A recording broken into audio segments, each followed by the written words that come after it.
ലക്കം മാതൃഭൂമി ആഴ്ചപ്പതിപ്പിൽ സച്ചിദാനന്ദൻ മാഷിൻ്റെതായ ഒരു കവിതയുണ്ട്. നിങ്ങൾ എത്ര പേർ വായിച്ചു എന്നെനിക്കറിയില്ല. അയോധ്യ എന്നാണ് കവിതയുടെ പേര്. അയോധ്യയിലെ പുതിയ കാല സംഭവങ്ങളെ കൃത്യമായി പരാമർശിക്കാതെയോ പരാമർശിച്ചോ ശ്രീരാമൻ്റെ ആത്മകഥം പോലെ അയോധ്യ ഒരാത്മകഥം.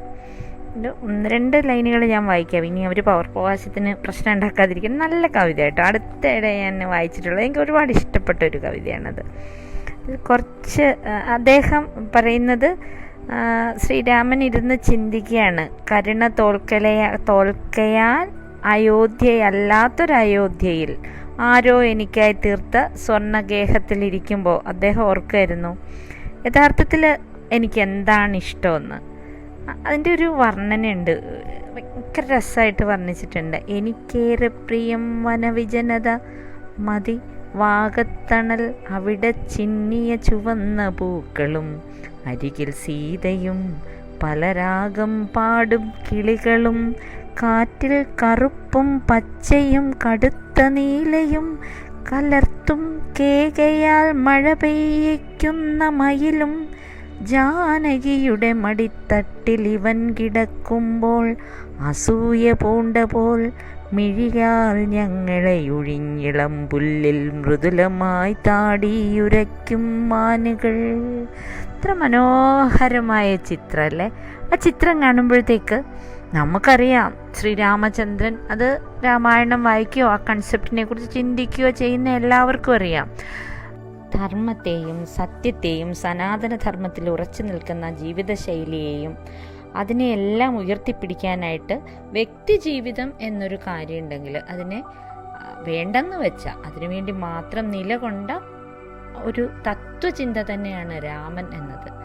അങ്ങനെയുള്ള രാമനു വേണ്ടി ചോര ഒഴുക്കിക്കൊണ്ട് ഒരു സുവർണഗേഹം നിർമ്മിക്കുന്നതിനെപ്പറ്റി സച്ചിമാഷ് വളരെ മനോഹരമായൊരു കവിതയിലൂടെ നമ്മളെ ഓർമ്മിപ്പിക്കുമ്പോൾ മറ്റൊരു രചന കൂടി അടുത്തിടെ ഞാൻ ഏറ്റവും ആഹ്ലാദത്തോടെ ഇങ്ങനെ ഇരുന്ന് വായിച്ചൊരു രചനയായിരുന്നു KR മീരയുടെ ഖബർ. ഏറ്റവും പുതിയതായിട്ട് മീരയുടെ ഇറങ്ങിയിരിക്കുന്ന ആ ഖബറിൻ്റെ ഒരു പ്രത്യേകത തന്നെ 2019 നവംബർ 9 രാവിലെയാണ് ഖയാലുദ്ദീൻ തങ്ങൾ മരിച്ചത് എന്ന ഒരു പ്ലേസ്മെൻറ്റ്, ആ ഒരൊറ്റ ഇതിൽ തന്നെ മീര കൃത്യമായി ആ രചനയിലെ തൻ്റെ രാഷ്ട്രീയം വ്യക്തമാക്കുന്നുണ്ട്.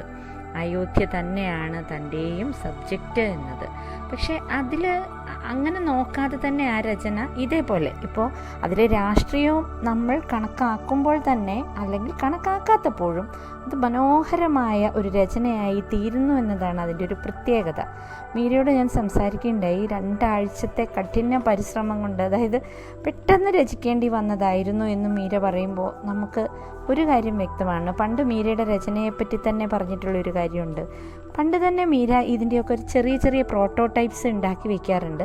പിന്നീട് ഗഹനമായ രചനയിലേക്ക് ഇരിക്കുമ്പോൾ ആ പ്രോട്ടോടൈപ്സ് വലുതായി വരികയും പുതിയ രൂപഭാവങ്ങൾ ഭാവിക്കുകയും ചെയ്യുമെന്നുള്ളത്.